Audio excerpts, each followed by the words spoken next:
हा झाड म्हणजे एक साधा झाड नाहीये, कारण की ह्या झाडामध्ये एक रहस्यमयी कहाणी आहे. ज्या गोष्टीवर मीच विश्वास करत नव्हतो, पण जेव्हा मी माझ्या डोळ्यांनी पाहिलं तेव्हा मला विश्वास बसला. आणि जर तुम्ही हा झाड पाहिला असेल तर कमेंट करून नक्की सांगा. तर नमस्कार पब्लिक, मी आहे तुमचा गोरमाटी ब्लॉगर आणि आज तुम्हाला घेऊन चाललो डायरेक्ट नाशिकमध्येच स्थापित आहे सामादादा यांचा मंदिर आणि हा झाड तिथंच आहे.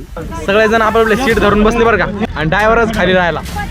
आणि आता आम्ही संपूर्ण फॅमिली निघालो होतो नाशिककडे. समृद्धी महामार्गाला प्रवास करताना आम्हाला एक पेट्रोल पंप दिसला आणि त्याजवळच एक हॉटेल होती आणि तिथं एक चहाची किंमत डायरेक्ट 20 रुपये होती राव. इथं मी 20 रुपये त्यांना नाही का घरीच पोट भरून चहा पाजवली असती राव. तर गाईज इथं मोकार झोपायचे वांदे हो राहिले. आता पाहू आम्हाला झोपायला कुठं जागा भेटते. तर हे आपला किरा भाई आपल्या सोबत आहे डायरेक्ट. आणि रात्रीचे 11:50 झाले. टाइम दाखव. त्यानंतर सकाळच्या 2 वाजता आम्ही उठून ह्या गेटवरून चढून आलो होतो खाली, पण विशाल मात्र तिथंच राहिला होता. तर या मिनी ब्लॉगचा पार्ट 2 उद्या येणार आहे. पार्ट 2 पाहण्यासाठी गोरमाटिक ब्लॉगरला आत्ताच फॉलो करून घ्या. भेटतो तुम्हाला नेक्स्ट ब्लॉग मध्ये. तोपर्यंत बाय बाय.